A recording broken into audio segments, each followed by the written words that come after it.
Soy Teresa, tengo 67 años y estoy débil tras una cirugía. Encontré mis maletas en la calle. La nota decía, busca otro lugar. Firmado, mi nuera. Sonreí, marqué al banco. Y los dejé sin nada. Antes de continuar mi historia, me encantaría saber desde dónde me estás viendo. Deja tu ubicación en los comentarios. Dale like y suscríbete si quieres más historias sobre madres traicionadas que resurgen más fuertes. Créeme, lo que sucedió después te mostrará exactamente por qué ningún sacrificio es suficiente para algunos hijos.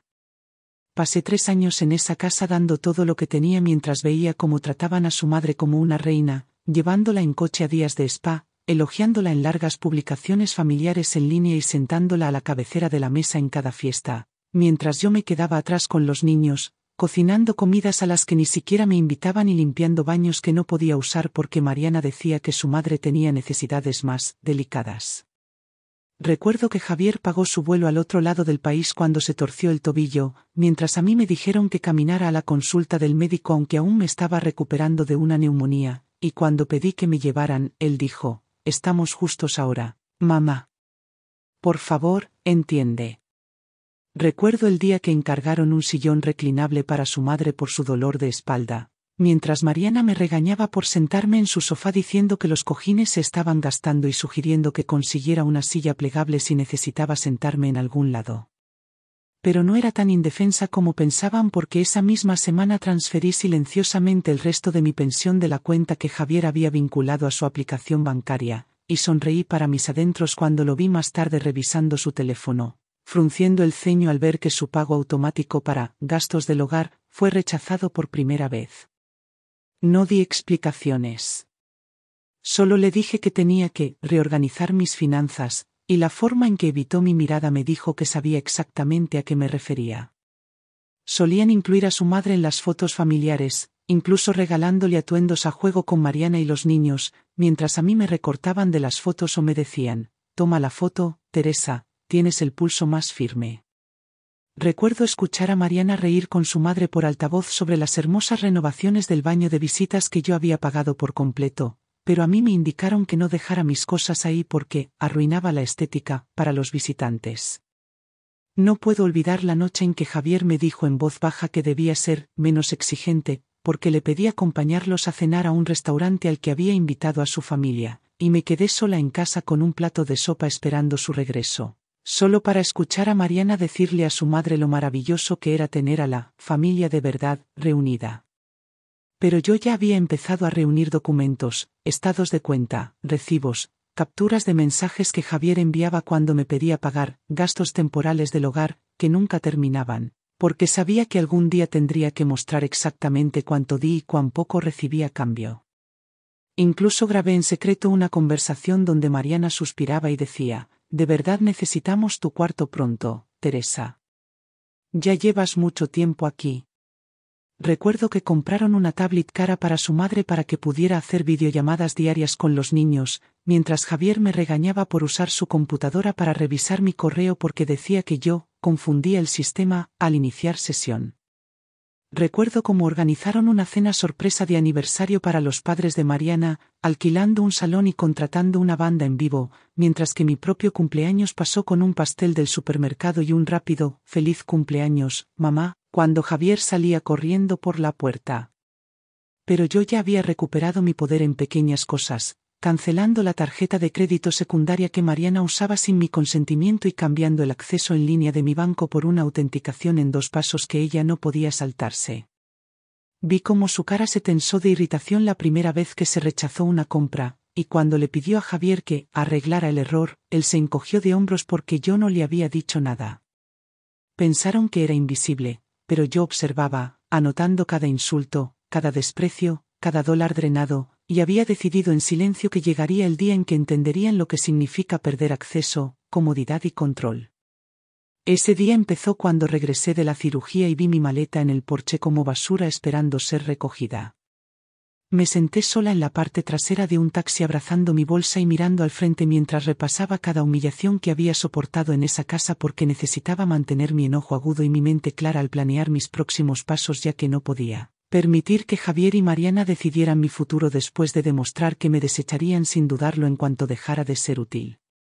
Recordé cómo invitaban a toda su familia para fiestas, cumpleaños y hasta brunches de fin de semana mientras a mí me pedían mantenerme fuera de vista porque Mariana creía que demasiada gente en la mesa abrumaría a los niños y Javier nunca me defendió aunque sabía que yo había aportado hasta el último dólar que me quedaba para hacer posibles esas reuniones desde el principio. Pensé en la vez que contrataron una mudanza para llevarle un comedor nuevo a su madre después de que ella mencionó dolor de espalda, mientras yo tuve que cargar mis propias cajas al mudarme después de vender mi casa porque Javier dijo que los mudanceros eran innecesarios y que debía agradecer el ejercicio ya que vivía sin pagar renta. Añadí este recuerdo a la lista mental de agravios que había comenzado a compilar mientras aún vivía bajo su techo, porque me había dado cuenta meses atrás de que cada gesto de amabilidad que mostraban hacia otros venía a costa mía, mientras me borraban lentamente de sus vidas habitación por habitación y día tras día. Sentí una oleada de amargura al recordar cómo gastaron miles de dólares en una celebración de aniversario para los padres de ella en un resort junto al mar, mientras yo me quedaba en casa cuidando a sus hijos sin recibir siquiera una llamada telefónica para preguntar si necesitaba algo. Porque Mariana afirmaba que organizar un evento de esa magnitud era demasiado estresante para mí y Javier estuvo de acuerdo sin siquiera mirarme. También recordé cómo Mariana exhibía con orgullo fotos de ese viaje en todas las paredes de la sala, mientras que mis propios retratos familiares estaban guardados en el garaje porque, según ella, desentonaban con su estética minimalista y hacían que la casa se viera anticuada. Retiré silenciosamente todos los fondos restantes de la cuenta conjunta que Javier había abierto después de que me mudé, porque ya no confiaba en él para manejar nada relacionado con mi dinero y sentí una sombría satisfacción al saber que los avisos de sobregiro que pronto recibiría serían las primeras grietas en la base financiera que él había construido sobre mis sacrificios. Cancelé la tarjeta de crédito secundaria que Mariana había estado usando sin permiso después de descubrir cargos por ropa de diseñador, tratamientos de spa y cuentas de restaurantes que en los estados de cuenta aparecían como necesidades familiares, aunque yo nunca vi una sola prenda ni probé una sola comida de esos gastos. Llamé al banco y puse una alerta de fraude en mis cuentas después de recordar cómo Javier una vez intentó convencerme de firmar un documento otorgándole poder notarial bajo el pretexto de simplificar mis asuntos financieros en caso de una emergencia médica. Y ahora entendía que su preocupación por mi bienestar no era más que una fachada para consolidar el control sobre lo poco que me quedaba. Instruí al banco para que me enviara copias físicas de todos los estados de cuenta de los últimos 3 años, para poder cotejarlos con los registros que había fotografiado en secreto antes de mi cirugía, porque quería pruebas irrefutables de cada retiro no autorizado y cada compra que hicieron con mis ahorros ganados con esfuerzo. Pensé en cómo prodigaban atención a la familia de ella con llamadas diarias, regalos sorpresa y declaraciones públicas de gratitud, mientras que yo debía sentirme agradecida por las obras y algún que otro viaje al supermercado cuando Mariana no necesitaba el auto, y anoté en mi cuaderno que su versión de familia solo se extendía a quienes los adulaban o les ofrecían algún beneficio material sin pedir nada a cambio. Recordé la vez que Mariana le dijo a su prima por teléfono que no veía la hora de recuperar la habitación de invitados porque necesitaba una oficina en casa para su creciente negocio de bienestar, y me di cuenta de que mi desalojo había sido parte de su plan a largo plazo desde el principio y no una reacción a algún conflicto o inconveniente. Actualicé a mi abogada por correo electrónico y le pedí que comenzara a redactar una demanda formal para la devolución de mis pertenencias personales porque ya no creía que una petición cortés motivara a Javier o a Mariana a hacer lo correcto, después de que demostraron estar dispuestos a dejar fuera de la casa a su propia madre el mismo día en que fui dada de alta tras la cirugía. También le pedí que preparara una carta de cese y desistimiento prohibiéndoles vender o deshacerse de cualquier objeto que aún tuvieran, porque sospechaba que Mariana ya planeaba liquidar los artículos restantes para amueblar su oficina y Javier no haría nada para detenerla. Llamé a la oficina de facturación del hospital para confirmar que mis gastos médicos estaban pagados en su totalidad después de que Javier afirmó haber gestionado el papeleo del seguro en mi nombre, y supe que varias facturas seguían pendientes porque las autorizaciones de pago que él había presentado estaban incompletas, lo que me obligó a saldar los saldos directamente desde mi pensión para evitar cargos por demora y avisos de cobro. Documenté este incumplimiento como parte de mis pruebas porque demostraba otra manera en la que Javier me había dejado vulnerable, mientras se presentaba ante los demás como un hijo responsable. Decidí que cada acción futura sería deliberada y estratégica, en vez de reactiva o emocional, porque ahora entendía que la amabilidad y la confianza habían sido mis debilidades y que la única manera de ganar era despojarlos poco a poco del poder financiero que me habían robado, hasta que sintieran el mismo aislamiento e impotencia que ellos me impusieron. Me recordé a mí misma que ya no era la mujer que pedía migajas de atención a un hijo que hacía tiempo había dejado de verme como un ser humano, porque ya había empezado a transformarme en alguien que recuperaba lo que era suyo y no dejaba ninguna disculpa atrás. A la mañana siguiente regresé sola a su casa porque sabía que esperar más solo le daría a Mariana más tiempo para deshacerse de mis pertenencias y me negaba a permitir que borrara los últimos vestigios de mi vida sin luchar. Después de haberla visto ya reemplazar cada rastro mío en esa casa con su estética cuidadosamente seleccionada y sus fotos meticulosamente preparadas para las redes sociales. Llevaba conmigo un inventario impreso que había elaborado de memoria con cada objeto valioso que poseía, porque mi abogada me advirtió que un registro detallado fortalecería mi posición en la corte si Javier y Mariana se negaban a cumplir con la devolución voluntaria de mis bienes. Toqué el timbre repetidamente y esperé mientras escuchaba pasos que dudaban y se retiraban detrás de la puerta, porque Javier siempre había evitado la confrontación cada vez que era culpable de algo que no podía justificar, y no me sorprendió cuando finalmente la puerta se abrió con un chirrido para revelar su expresión tensa mientras se hacía a un lado de mala gana, sin ofrecer una palabra de bienvenida ni de disculpa. Pasé junto a él sin dudarlo porque ya había decidido que no pediría permiso para recuperar lo que era mío. Y me dirigí directamente al garaje donde él señaló torpemente hacia una esquina repleta de cajas de cartón marcadas con etiquetas escritas con la letra de Mariana.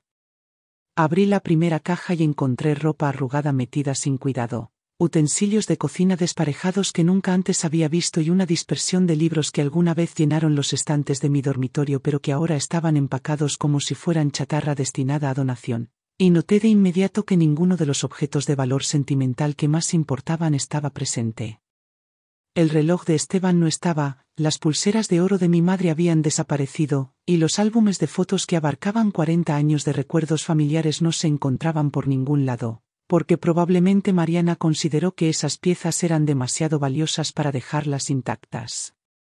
Revisé caja tras caja y sentí que mi determinación se agudizaba mientras agregaba cada objeto faltante a mi lista actualizada para la abogada, porque ahora entendía que esto no era un descuido, sino un acto deliberado de borrado planeado mucho antes de mi cirugía, cuando Mariana bromeó por primera vez frente a sus amigas que mi habitación sería la oficina perfecta una vez que yo estuviera instalada en otro lugar. Me obligué a documentar todo con fotos y notas escritas porque sabía que Javier luego alegaría ignorancia o culparía a Mariana, y me negaba a permitir que ninguno de los dos reescribiera la historia de cómo me habían descartado como a una invitada indeseada en lugar de la madre que había financiado sus renovaciones. Mientras sellaba la última caja, escuché la voz de Javier llegar débilmente desde el pasillo donde hablaba por teléfono en un tono bajo que sugería que creía que yo no podía oírlo. Y me acerqué para captar sus palabras porque cada detalle importaba ahora que me preparaba para una acción legal. Le dijo a la persona que llamaba que yo había aparecido sin avisar preguntando por mis cosas y que Mariana no debía preocuparse porque la casa se pondría a la venta la próxima semana, una vez que yo estuviera completamente fuera del panorama, y añadió que el asilo que ella había investigado estaba listo para aceptarme tan pronto como se finalizaran los arreglos. Retrocedí en silencio y dejé que el peso de su traición me envolviera porque ahora tenía la confirmación de lo que siempre había sospechado, y escribí rápidamente una nota sobre sus palabras exactas para que mi abogada pudiera usarlas en su declaración jurada más adelante. Terminé de cerrar las cajas y las llevé una por una a mi coche sin pedir ayuda porque no tenía intención de darle a Javier la oportunidad de hacer ningún gesto falso de asistencia que luego pudiera usar para afirmar que había actuado de buena fe.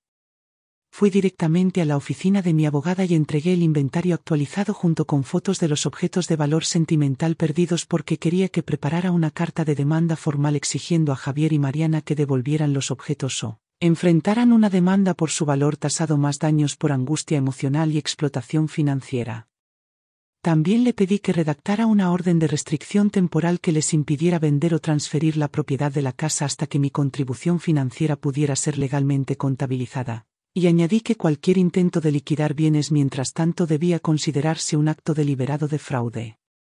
Me recordé que ya había tomado medidas críticas para proteger mis cuentas restantes congelando el acceso, cambiando contraseñas y configurando la autenticación de 2 factores para que Javier y Mariana ya no pudieran usar mis recursos para financiar su estilo de vida. Y resolví que cada movimiento adicional que hiciera de ahora en adelante sería calculado para asegurar que nunca más disfrutaran de la seguridad que habían construido sobre mis sacrificios. Me negué a dejar que dictaran los términos de mi vida porque me habían mostrado con total claridad que, a sus ojos, yo no era una madre ni una abuela, sino un peldaño hacia su propia comodidad y éxito.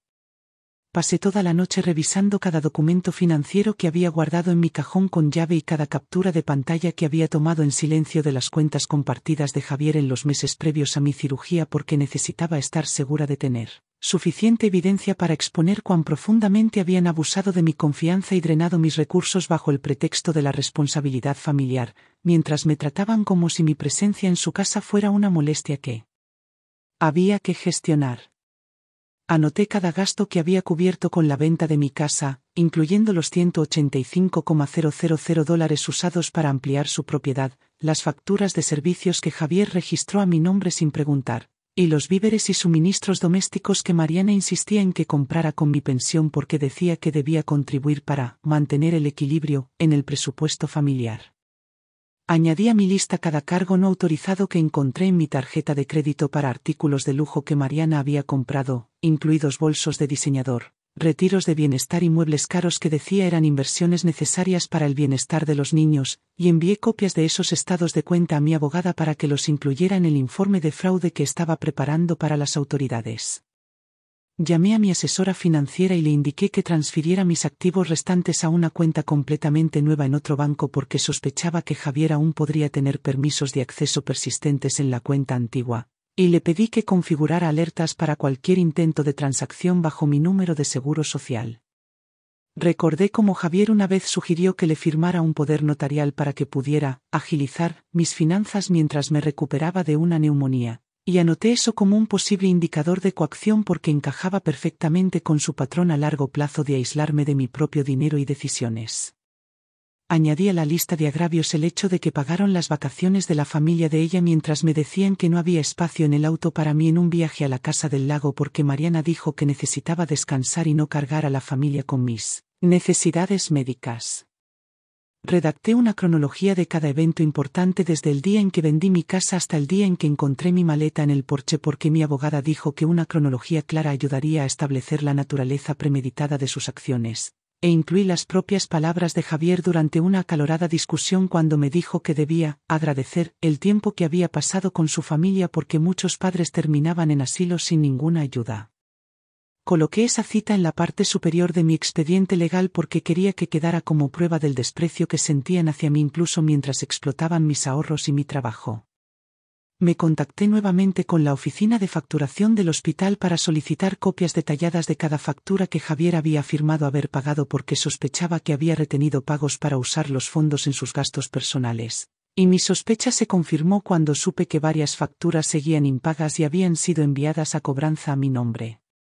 Pagué los saldos directamente desde mi pensión porque me negué a permitir que su negligencia dañara aún más mi crédito, y documenté este daño financiero adicional para la reclamación de restitución que mi abogada estaba preparando. Decidí que mi siguiente paso sería asegurar una orden judicial temporal para bloquear la venta de la casa porque ya había escuchado a Javier decirle a Mariana que planeaban ponerla en venta en una semana. Y no sentí culpa al saber que mi acción legal detendría sus planes y los obligaría a enfrentar las consecuencias de años usándome como sirvienta invisible, niñera sin sueldo y financiadora silenciosa. Me recordé a mí misma que ya había recuperado el control de mis cuentas, cancelado su acceso a mis tarjetas de crédito y documentado cada traición que habían intentado ocultar, y supe que esto era solo el comienzo de una batalla más grande que pensaba ganar sin piedad. Al día siguiente de finalizar mis documentos legales, fui sola al juzgado porque quería presentar la moción de la orden judicial yo misma y ver con mis propios ojos el proceso que comenzaría a despojar a Javier y Mariana del confort y control que habían construido sobre mis sacrificios mientras me desestimaban como un detalle menor en sus vidas cuidadosamente organizadas. Entregué los papeles firmados al secretario y confirmé que la orden impediría cualquier venta, transferencia o transacción financiera relacionada con la casa hasta que se resolviera el asunto de mi inversión, Y sentí una sombría satisfacción al saber que las fiestas de inauguración que imaginaban en la propiedad del lago ahora serían reemplazadas por reuniones ansiosas con su propio abogado. Luego llamé a las compañías de servicios públicos y exigí que mi nombre fuera eliminado de todas las cuentas vinculadas a su dirección porque descubrí que Javier había seguido usando mi identidad para cubrir facturas impagas incluso después de haberme dejado fuera. Y les indiqué que cerraran cualquier cuenta a mi nombre para evitar más daños a mi crédito porque sabía que no dudarían en dejar que los saldos se acumularan bajo mi nombre mientras preservaban sus propios registros financieros. Impecables. Añadí esta evidencia a mi creciente expediente porque mi abogada me explicó que cada pequeña traición contribuía a la narrativa mayor de explotación de personas mayores que fortalecería nuestro caso en la corte. Revisé nuevamente los estados de cuenta de mi pensión y descubrí varios pequeños retiros recurrentes que nunca autoricé, lo que me llevó a darme cuenta de que Javier había configurado transferencias automáticas bajo el pretexto de contribuciones al hogar, que canalizaban cientos de dólares mensuales a una cuenta a la que solo él tenía acceso, y documenté cada transacción junto con capturas de pantalla y fechas para que la investigación de fraude no dejara espacio para excusas ni negaciones. Instruí a mi banco que bloqueara todos los pagos recurrentes vinculados a esa dirección y presenté una queja formal contra Javier por abuso financiero porque ya no tenía intención de protegerlo de las consecuencias de sus decisiones. Recordé cómo Mariana una vez se rió en una videollamada con su hermana sobre cómo, finalmente tendría su oficina soñada, una vez que yo me mudara y cómo Javier se unió sin una pizca de vergüenza. Y escribí esas palabras en letras mayúsculas en mis notas legales porque pensaba usarlas como prueba de que mi salida no había sido una decisión espontánea sino un movimiento calculado planeado con meses de anticipación. Actualicé a mi abogada y le pedí que incluyera esta declaración en la declaración jurada porque entendía que las citas directas tienen peso en la corte y pintan un cuadro más claro de su desprecio hacia mí. Presenté un informe policial por las joyas desaparecidas, las reliquias familiares y el reloj de Esteban porque sospechaba que Mariana ya las había vendido para financiar su negocio en línea, basándome en sus recientes publicaciones en redes sociales alardeando de compras de lujo, y proporcioné a los oficiales descripciones y fotografías de los artículos junto con recibos que probaban mi propiedad. Me negué a que mi silencio los envalentonara aún más porque había decidido que no habría una retirada silenciosa ni un padre indulgente esperando entre bastidores cuando finalmente se dieran cuenta de lo mucho que habían sobrevalorado su mano.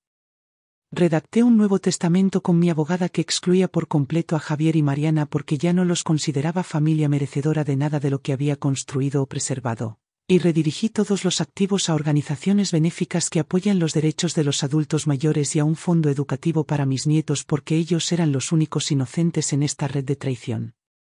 Instruí a mi abogada que finalizara los documentos de inmediato para que no hubiera posibilidad de manipulación en caso de una emergencia médica porque ahora entendía lo fácil que era que la confianza se convirtiera en un arma en manos de quienes llevaban la máscara del deber familiar.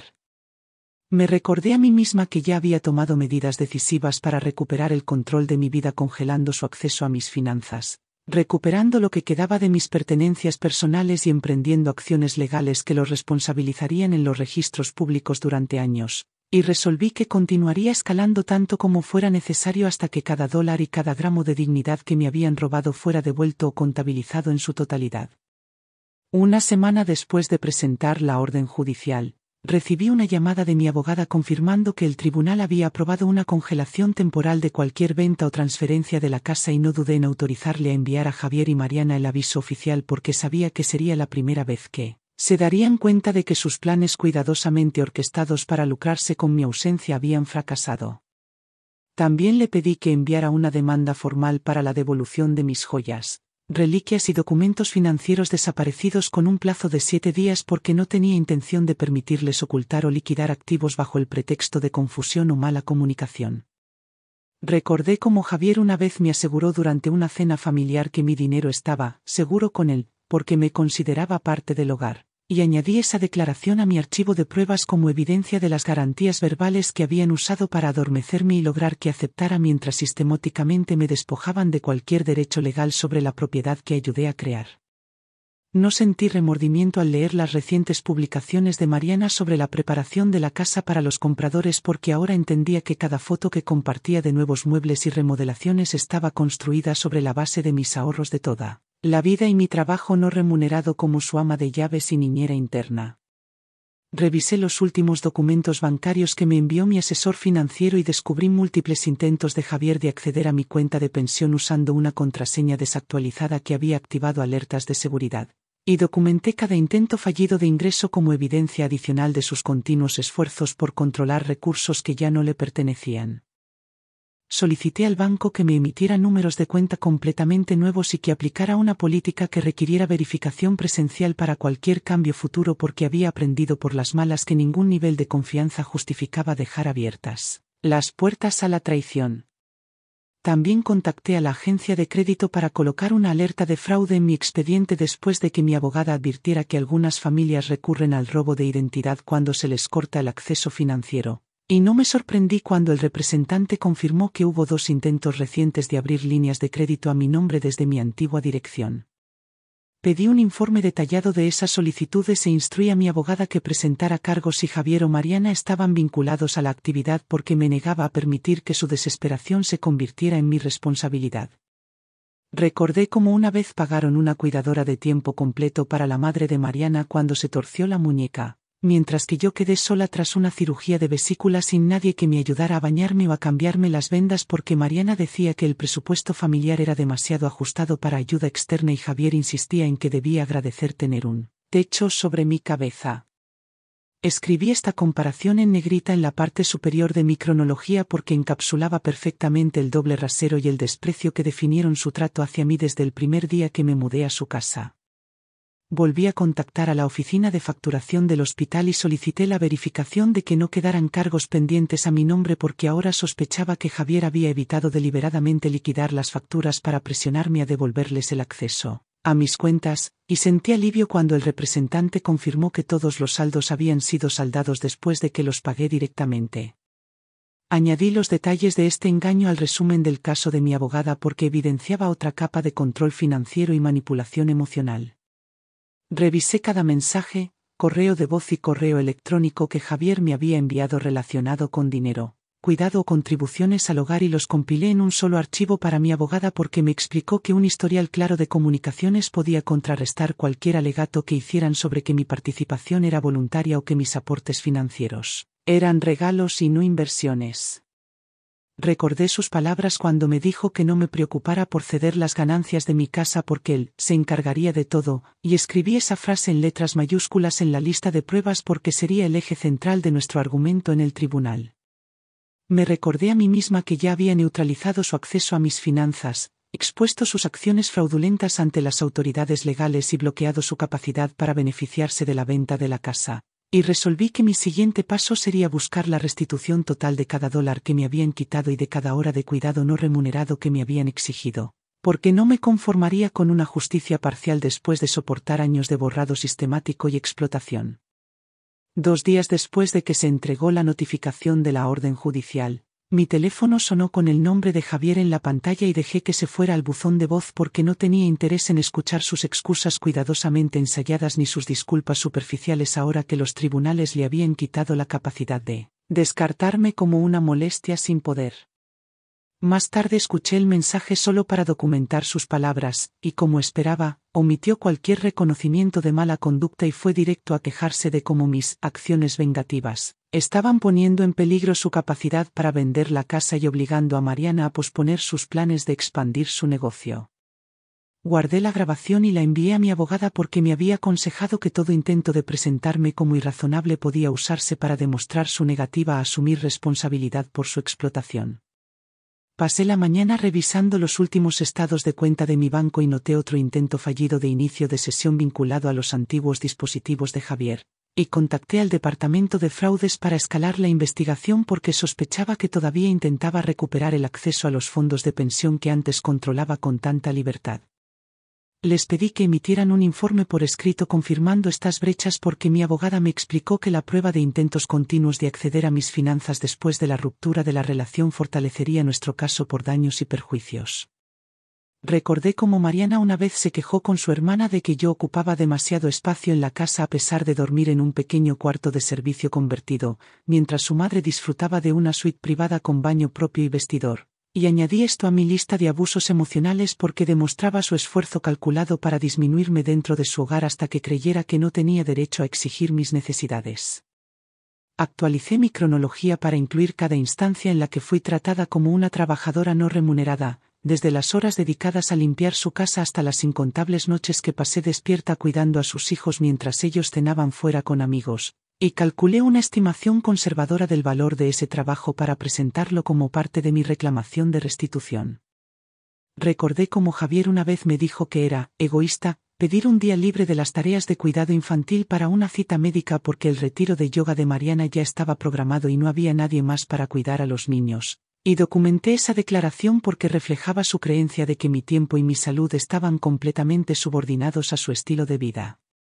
También noté cómo elogiaban a los familiares de ella por las contribuciones más pequeñas mientras que mis sacrificios los presentaban como obligaciones, y ahora entendía que esa desvalorización constante había sido una táctica para justificar mi eventual expulsión.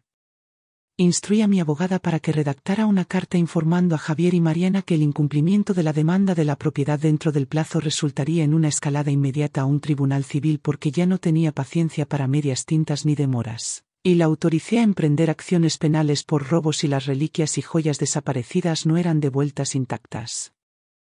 Revisé el informe policial que había presentado anteriormente y les proporcioné fotos y recibos adicionales de los objetos de valor para que, si Mariana intentaba venderlos en mercados en línea o casas de empeño, existiera un registro que vinculara las transacciones con ella.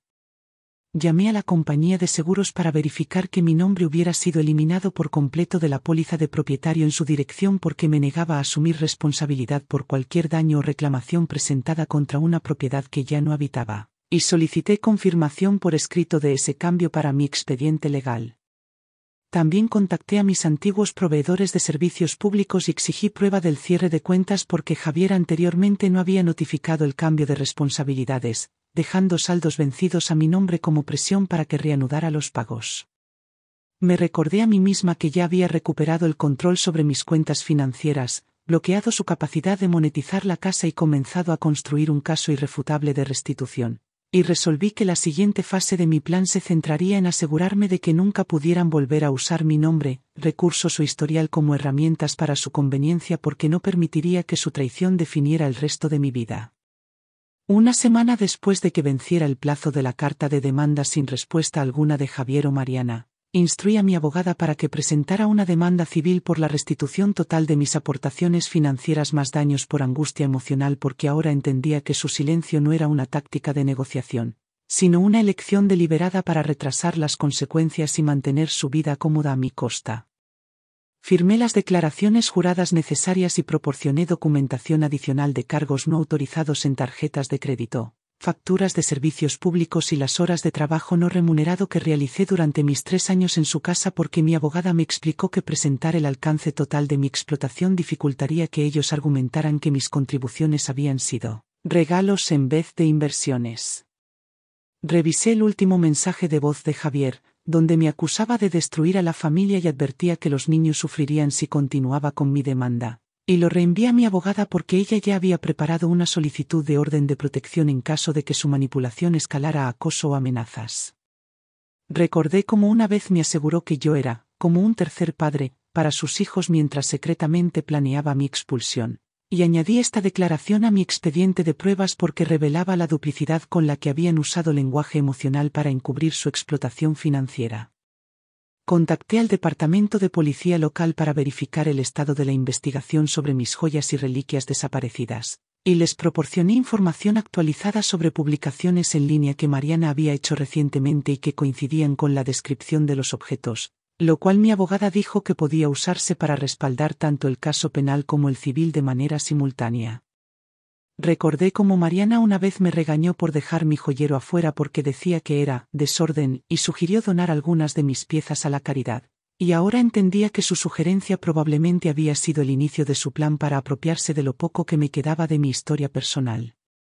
Calculé el valor total de mi trabajo de cuidado no remunerado usando tarifas estándar por hora para niñeras, empleadas domésticas y asistentes personales, y me sorprendió ver que la cifra superaba los $120,000. lo cual instruí a mi abogada incluir como parte de los daños porque Javier y Mariana habían dependido de mí para cada aspecto de su vida diaria mientras me trataban como una sirvienta desechable en el momento en que mi salud requirió incluso el mínimo apoyo de su parte. También añadí a mi expediente legal la nota manuscrita que Mariana había dejado pegada a mi maleta porque mi abogada dijo que su redacción era una fuerte evidencia de su intención de echarme sin discusión ni consideración de mis derechos como miembro contribuyente del hogar.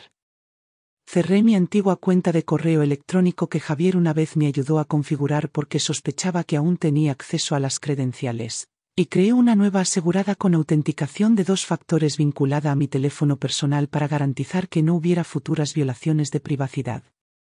También contacté a mi proveedor de telefonía móvil para cambiar mi número de cuenta y PIN porque recordé que Javier una vez sugirió mantener mi teléfono bajo el plan familiar, para simplificar la facturación. Y ahora entendía que esa sugerencia había sido otro intento de consolidar el control sobre mi independencia. Revisé mi cuenta de seguro social en línea para confirmar que no hubiera intentos recientes de modificar mi información de depósito directo porque mi abogada advirtió que los abusadores financieros a veces recurren a interceptar beneficios gubernamentales, cuando otras fuentes de ingresos están bloqueadas, y solicité que cualquier cambio en mi cuenta requiriera verificación presencial con identificación con foto. Añadí esta precaución a mi creciente lista de medidas de seguridad porque ahora entendía que prevenir más daños requería anticipar todos los posibles ángulos de manipulación y control. Me recordé a mí misma que ya había recuperado el acceso a mis finanzas, conseguido una orden judicial para congelar la venta de su casa e iniciado procesos civiles y penales para responsabilizar a Javier y Mariana, y resolví que la siguiente etapa de mi plan se centraría en construir un futuro completamente independiente de ellos porque me negaba a permitir que su traición fuera el capítulo final de mi vida. 3 semanas después de presentar la demanda civil, recibí una notificación de mi abogada de que Javier y Mariana finalmente habían contratado representación legal y presentado una respuesta alegando que mis contribuciones financieras eran regalos voluntarios dados por amor maternal. Y no dudé en instruirle que procediera con el descubrimiento completo porque había guardado registros meticulosos de cada transferencia, cada recibo y cada estado de cuenta que probarían que su narrativa era una mentira calculada diseñada para protegerlos de la rendición de cuentas. Revisé las cientos de páginas de pruebas que había recopilado, incluidos mensajes de texto donde Javier me agradecía explícitamente por invertir en la casa y correos electrónicos donde Mariana detallaba planes para convertir tu habitación en su oficina una vez que yo me estableciera en otro lugar, y entendí que estos documentos destruirían su defensa en el tribunal. Contacté de nuevo al departamento de policía y supe que la investigación sobre mis joyas desaparecidas había resultado en que el dueño de una casa de empeño identificara a Mariana en imágenes de vigilancia, y de inmediato envié esta información a mi abogada porque proporcionaba evidencia directa de robo que podía respaldar una denuncia penal y fortalecer mis demandas civiles. Recordé cómo Mariana una vez comentó casualmente durante la cena que le encantaba reciclar cosas viejas. Y ahora me di cuenta de que probablemente se refería a las reliquias que pensaba vender para su propio beneficio y no a un acto altruista de ordenar la casa. Recibí una carta del abogado de Javier solicitando un acuerdo extrajudicial, y le indiqué a mi abogada que rechazara la oferta inicial porque la cantidad propuesta apenas cubría la mitad de mi contribución financiera y no reconocía el cuidado no remunerado ni los daños emocionales que había sufrido. No sentí culpa al rechazarla porque ya había pasado demasiados años sacrificando mi salud, mi tiempo y mis ahorros por una familia que me veía como un recurso para explotar y descartar. Recordé cómo Javier me dijo una vez durante una discusión que en la familia no se lleva la cuenta, cuando le pregunté sobre el reembolso de los gastos del hogar que yo había cubierto. Y añadí esto a mi lista de pruebas porque demostraba cómo había utilizado el lenguaje familiar para encubrir la explotación financiera y silenciar cualquier desafío a su comportamiento. También noté la ironía de que ahora él sí llevara la cuenta meticulosamente a través de su abogado cuando se enfrentaba a consecuencias legales por las mismas acciones que antes justificaba como amor. Contacté a mi asesora financiera para confirmar que todos mis activos restantes estaban asegurados y generando un interés modesto porque había decidido que, una vez terminara esta batalla legal, usaría esos fondos para empezar de nuevo en un lugar donde nunca más dependería de las promesas o la aprobación de nadie. Le pedí también que revisara mi presupuesto actual para asegurarme de que podría mantener mi independencia incluso si el proceso judicial se prolongaba por años, porque me negaba a volver a estar desprevenida o vulnerable. Me recordé a mí misma que ya le había quitado a Javier y Mariana la posibilidad de vender la casa, expuesto su robo de mis joyas a través de una investigación policial, y los había obligado a enfrentar la realidad de un juicio civil que haría pública su traición, y resolví que los siguientes pasos se darían con el mismo enfoque implacable porque no tenía intención de conformarme con una justicia parcial o disculpas simbólicas. Preparé una declaración para el tribunal detallando el impacto emocional de sus acciones, incluyendo el esfuerzo físico de recuperarme de una cirugía sola, la humillación de ser dejada en la calle con mis pertenencias y la ansiedad constante causada por años de inseguridad financiera que ellos crearon, e instruí a mi abogada que la presentara como parte de la demanda por daños porque quería que constara en el expediente el impacto completo de sus decisiones en mi vida. Revisé cada detalle de mi estrategia legal y resolví que seguiría adelante hasta que Javier y Mariana sintieran el peso de cada hora no pagada, cada dólar robado y cada momento de dignidad que me habían arrebatado. 6 meses después de iniciar la demanda, mi abogada me informó que Javier y Mariana habían aceptado la mediación porque su abogado creía que la creciente evidencia de abuso financiero, robo y negligencia emocional no resistiría el escrutinio de un juicio completo, y acepté la reunión solo bajo la condición de que se realizara en un lugar neutral con ambas partes representadas por abogados para asegurarme de que no pudiera ocurrir más manipulación ni falsas reconciliaciones. Revisé las cifras propuestas en el acuerdo y rechacé la oferta inicial de plano porque no consideraba la totalidad de mis aportaciones financieras, el valor de mis cuidados y las reliquias insustituibles que Mariana había vendido para su propio beneficio. Recordé cómo Javier una vez me dijo que el dinero no lo es todo, cuando le pregunté por los ahorros que había invertido en su casa, y anoté esa frase en mis notas legales como recordatorio de que solo quienes nunca han luchado por su seguridad pueden despreciar el valor de décadas de trabajo y sacrificio. Me recordé que no tenía ninguna obligación de suavizar mis demandas por lealtad familiar porque quienes me expulsaron sin dudarlo perdieron el derecho a llamarse mi familia en el momento en que pusieron mi maleta en el porche y cerraron la puerta tras de mí. Durante la sesión de mediación, escuché cómo Javier intentaba presentar mis aportaciones como regalos de amor y Mariana afirmaba que mi presencia en su casa había sido una carga para la armonía familiar. Pero mi abogada contraargumentó con pruebas documentadas mostrando mis transferencias bancarias etiquetadas como inversiones, capturas de pantalla de mensajes de texto donde Mariana hablaba de planes para la casa una vez que yo estuviera fuera, e informes policiales que la vinculaban con la venta de mis joyas. No sentí simpatía alguna cuando los argumentos de su abogada se debilitaban porque entendía que la justicia para mí significaba exigirles cuentas sin concesiones. Firmé el acuerdo final solo después de asegurarme de que incluyera el reembolso completo de los $185,000 que había aportado a la casa, compensación por horas de cuidado no pagadas por un valor de más de $120,000, reembolso por las reliquias robadas según su valor tasado y una suma adicional por daños emocionales causados por el abandono y la explotación financiera. También exigí una cláusula que prohibiera a Javier y Mariana contactarme directamente en el futuro porque tenía la intención de romper todo vínculo y vivir el resto de mis años libre de su manipulación. Depositó los fondos del acuerdo en una cuenta separada bajo un nuevo fideicomiso que creé para gestionar mi futura vivienda y atención médica porque resolví que nadie volvería a tener acceso a mi vida financiera, e instruí a mi asesora financiera para establecer donaciones automáticas a organizaciones de defensa de los mayores como una forma de transformar mi dolor en protección para otros que enfrenten traiciones similares. Sentí una tranquila sensación de cierre mientras me alejaba de la mesa de mediación porque entendí que la justicia, aunque nunca perfecta, había restaurado el poder que Javier y Mariana alguna vez creyeron haberme quitado para siempre. Pasé las siguientes semanas instalándome en mi pequeño apartamento, comprado de contado con los fondos del acuerdo, porque me negué a cargar deudas u obligaciones con nadie, y comencé a ser voluntaria en un centro local para personas mayores para ayudar a otras mujeres a navegar el abuso financiero y los desafíos legales después de ser traicionadas por miembros de su familia. Cada mañana me recordaba que ya no estaba definida por lo que me habían hecho, sino por las decisiones que tomaba para recuperar mi independencia y dignidad. Cuando recibí una carta de Javier semanas después, disculpándose por cualquier sentimiento herido y pidiendo un préstamo porque su situación financiera había colapsado, la guardé sin abrir en una carpeta marcada, sin respuesta, y la encerré en mi archivador, porque sabía que responder no serviría de nada, salvo para reabrir heridas que ya había sanado.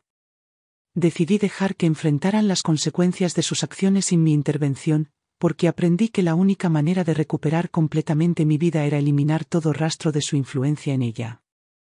Me recordé a mí misma que había sobrevivido a la traición, la ruina financiera y el abandono emocional, y que había salido más fuerte, más sabia y sin miedo a marcar límites, incluso cuando otros lo llamaban frialdad o falta de perdón. Ahora entendía que amar no significa sacrificar toda tu existencia por personas que te ven como un recurso, y que la familia no significa soportar faltas de respeto interminables para mantener la paz. Decidí pasar el resto de mi vida viviendo en mis propios términos, sin disculpas ni compromisos, porque esa libertad la había ganado con cada paso doloroso de mi camino. Cuando la gente escucha mi historia, a menudo me pregunta si alguna vez perdoné a Javier y Mariana, y la verdad es que el perdón nunca fue el objetivo, porque aprendí que perdonar no borra las consecuencias de la traición ni devuelve los años en los que fui tratada como desechable. Elegí, en cambio, liberarme del ciclo de dolor que ellos crearon cortando todo lazo y construyendo una nueva vida donde mi valor no dependía de cuánto podía dar o soportar. Pienso en las mujeres que ahora conozco en el centro de mayores, que susurran sus propias historias de hijos, hijas y yernos que vaciaron sus ahorros, explotaron su trabajo y las abandonaron en el momento en que necesitaban cuidados. Y les digo lo mismo que me repito cada mañana: sobrevivir no es suficiente. Mereces más que simplemente existir después de la traición. Mereces reconstruir, reclamar, prosperar. Miro a mi alrededor en mi pequeño apartamento lleno de libros, plantas y fotos de personas que eligieron quedarse en mi vida, no porque necesitaran algo de mí, sino porque me valoraban, y siento una paz al saber que el peor capítulo de mi vida no terminó con mi destrucción, sino con mi transformación. Para cualquiera que vea esto y haya sido descartado, traicionado o silenciado, que mi historia te recuerde que, incluso cuando tu mundo se derrumba, no eres impotente. Puedes retomar el control, un pequeño paso a la vez, y puedes crear un futuro que nadie podrá quitarte. Esto no es el final. Esto es solo otro comienzo.